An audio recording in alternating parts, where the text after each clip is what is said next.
ایک دفعہ کا ذکر ہے کہ ایک جوڑے کے ہاں ایک لڑکا پیدا ہوا جسے وہ علی کہتے تھے۔ بچہ اپنے والدین کے لیے خلاف توقع تھا کیونکہ جب وہ پیدا ہوا تو وہ انگوٹھے سے بڑا نہیں تھا۔ ماں اور باپ دونوں شروع میں بہت پریشان تھے، لیکن پھر انہوں نے خود سوچا یہی ہمارے لیے خدا کی دین ہے اور ایک دن ہمارا بیٹا بڑا اور مضبوط لڑکا بنے گا۔ لیکن سال گزرتے گئے اور علی بالکل نہیں بڑھا، وہ انگوٹھے کی طرح چھوٹا رہ گیا۔ ہر شام رات کے کھانے پر ماں اپنے بیٹے کے لیے میز پر جگہ رکھ دیتی، وہ اس کے سامنے ایک چھوٹی سی پلیٹ رکھ دیتی اور اس میں ایک چائے کا چمچ سوپ سے بھرتی۔ علی کے پاس ایک چھوٹا سا پیالہ بھی تھا جسے اس کی ماں پانی کے ایک قطرے سے بھر دیا کرتی تھی۔ گھر والے جب گھر پر ہوتے تھے تو سب ٹھیک تھا، لیکن ماں باپ اپنے بیٹے کی وجہ سے شرمندہ تھے، یہ سوچ کر کہ اگر کسی نے اسے دیکھا تو وہ نوجوان لڑکے کو چھیڑیں گے، اس لیے وہ ہمیشہ اسے دوسروں کی نظروں سے پوشیدہ رکھتے ہیں۔ مزید کئی سال گزر گئے اور بالآخر علی نے اپنی 20ویں سالگرہ منائی۔ وہ ابھی بھی انگوٹھے کی طرح چھوٹا تھا، لیکن اس کی آواز بہت گہری اور بلند ہو چکی تھی۔ در حقیقت اگر کبھی کوئی ان کے بیٹے کو بولتے سنتا تو وہ سمجھتا کہ کسی بڑے آدمی کی آواز ہے۔ علی ایک بہت اداس نوجوان تھا کیونکہ اس کا کوئی دوست نہیں تھا اور اسے اپنا سارا وقت اپنے والدین کے ساتھ گھر کے اندر چھپ کر گزارنا پڑتا۔ ایک دن علی کے والد اگلے قصبے میں بازار جانے کے لیے تیار ہو رہے تھے۔ بوڑھے آدمی نے رات ہوٹل میں گزارنے کا ارادہ کیا کیونکہ وہ رات ہونے سے پہلے واپس نہیں آ سکتا تھا۔ علی نے اپنے والد سے التجا کی کہ اسے سفر میں ساتھ لے جائیں، لیکن اس کے والد اس خیال سے بہت پریشان نظر آئے۔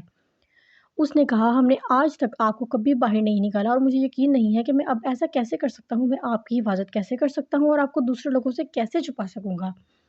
یہ آسان ہو جائے گا، علی نے اپنی گہری اور تیز آواز میں جواب دیا۔ آپ مجھے اپنی جیب میں رکھ سکتے ہیں اور کوئی نہیں جان سکے گا کہ میں وہاں ہوں۔ آپ کپڑے میں تھوڑا سا سوراخ کر سکتے ہیں تاکہ میں سانس لے سکوں اور میں دیکھ سکوں کہ کیا ہو رہا ہے اور دنیا کے تمام نئے نظاروں سے لطف اندوز ہو سکوں۔ علی کے والد نے محسوس کیا کہ علی گھر سے نکلنے کے خیال سے کتنا پرجوش تھا اور اس وجہ سے اس نے اپنے اکلوتے بیٹے کو نہ کہنا ناممکن پایا۔ بوڑھے آدمی نے اپنی قمیض کی جیب میں ایک بہت چھوٹا سوراخ کیا اور علی کو اندر چڑھنے میں مدد کی۔ ماں نے سفر کے لیے تھیلے حوالے کیے اور دونوں کو بوسہ دیا اور ان کے لیے نیک خواہشات کا اظہار کیا۔ پھر علی اور اس کے والد پڑوسی شہر کے بازار کی طرف روانہ ہوئے۔ سارا دن سفر کر کے علی اور اس کے والد سڑک کے کنارے ہوٹل پر پہنچے۔ والد نے کہا، ہم یہاں رات کے لیے ایک کمرہ حاصل کر لیں گے اور کل ہم گھر واپس جانے سے پہلے صبح سویرے بازار جائیں گے۔ میں یقین نہیں کر سکتا کہ مجھے ہوٹل میں ٹھہرنا پڑے گا، علی نے کہا۔ نوجوان بہت پرجوش تھا کیونکہ اس نے اپنے سفر میں بہت کچھ دیکھا تھا اور وہ اپنے گھر کے علاوہ کہیں بھی نہیں سویا تھا۔ علی کے والد نے ایک کمرے کے لیے ادائیگی کی اور رات کے کھانے کی تیاری کے لیے اپنا بیگ سیڑھیوں سے اوپر لے گئے۔ بوڑھے آدمی کے سامان کھولنے اور نہانے کے بعد اور علی کو ابھی تک اپنی جیب میں چھپا کر وہ اس امید کے ساتھ کھانے کے کمرے میں چلا گیا کہ شاید وہ اپنے چھوٹے بیٹے کے لیے بھی کچھ کھانے کا سامان لے آئے۔ پھر کچھ بہت غیر متوقع ہوا۔ جیسے ہی تمام مہمان رات کے کھانے پر بیٹھے، چوروں کا ایک گروہ ہوٹل میں داخل ہوا۔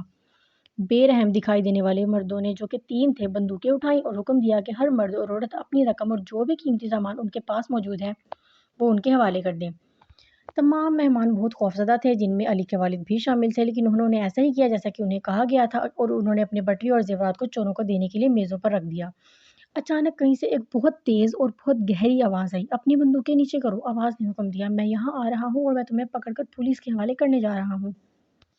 کوئی بھی نہیں جانتا تھا کہ آواز کہاں سے آ رہی ہے۔ چوروں نے کھانے کے کمرے کے چاروں طرف نظر دوڑائی لیکن کوئی شخص تلاش نہ کر سکے۔ پھر آواز آئی، اس بار پہلے سے بھی اونچی آواز میں تم سے تمہاری شرارتوں کا بدلہ لوں گا۔ میں اس بات کو یقینی بناؤں گا کہ تم کئی سال جیل میں گزارو۔ چونکہ چور یہ نہیں بتا سکتے تھے کہ آواز کہاں سے آ رہی ہے، اس لیے انہوں نے خود کو باور کرایا کہ اس کا تعلق کسی بھوت سے ہے۔ اور اگر چوروں کو پولیس سے بھی زیادہ کسی چیز سے ڈر لگتا تھا تو وہ بھوت تھے۔ اچانک چور بندوقیں چھوڑ کر ہوٹل سے بھاگ نکلے اور اندھیرے میں غائب ہو گئے۔ اگرچہ مہمان خوش تھے کہ ڈاکو بھاگ گئے ہیں، لیکن وہ بھی بھوتوں سے ڈر کر اپنے کمروں میں بھاگ کر چھپ جانا چاہتے تھے۔ فکر نہ کرو، علی کے والد نے کہا، یہ کوئی بھوت نہیں ہے جو بات کر رہا ہے، یہ میرا بیٹا ہے۔ اور اس کے ساتھ ہی بوڑھے آدمی نے اپنی جیب میں ہاتھ ڈالا تاکہ علی اس کے ہاتھ میں پر چڑھ جائے۔ پھر اس نے علی کو آہستہ سے میز پر بٹھایا تاکہ تمام مہمان ہیلو کہہ سکیں۔ مجھے یقین ہے کہ ڈاکو واپس نہیں آئیں گے، علی نے اپنی گہری اور تیز آواز میں کہا۔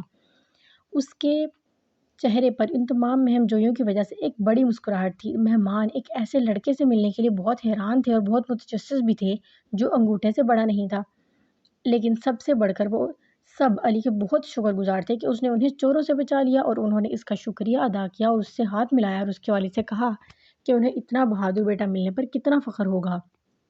صبح جب وہ بازار کے لیے ہوٹل سے نکلے تو علی کے والد نے اپنے چھوٹے بیٹے علی کو جیب سے نکال کر اپنے کندھے پر بٹھا لیا۔ ساری صبح بازار میں اور پھر گھوم پھر کر جاتے ہوئے بوڑھے آدمی نے راہگیروں سے علی کا تعارف کرایا اور کئی بار رکے اور اس نے بہت فخر محسوس کیا اور سب کو بتایا کہ کس طرح اس کے بیٹے نے تینوں چوروں سے سب کو بچایا تھا۔ اس شام جب باپ بیٹا گھر پہنچے تو علی کی ماں بہت پریشان نظر آئیں کہ علی ان کے شوہر کے کندھے پر بیٹھا ہوا ہے، کیا ہوگا اگر کوئی اسے دیکھ لے؟ اس نے اپنے شوہر سے پوچھا، لیکن بوڑھا آدمی مسکرایا اور اپنی بیوی کو سمجھایا کہ ان دونوں نے ہوٹل میں کس مہم جوئی کا تجربہ کیا تھا اور علی نے کس طرح سب کو بچایا اور چوروں کو ڈرا کر بھگا دیا۔ اپنے بیٹے سے شرمندہ ہونا بہت بڑی غلطی ہوئی ہے، ہمیں اتنے سالوں تک اسے گھر میں چھپا کر نہیں رکھنا چاہیے تھا۔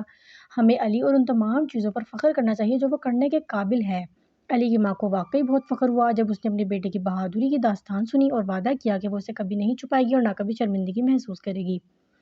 اس دن کے بعد سے علی انگوٹھے نے ہمیشہ اپنے والدین کے کندھوں پر سفر کیا ہے، وہ جہاں بھی جاتے ہیں اور اس نے بہت سے کام دیکھے ہیں، بہت سے کام کیے ہیں اور بہت سی مہم جوئیاں بھی کی ہیں۔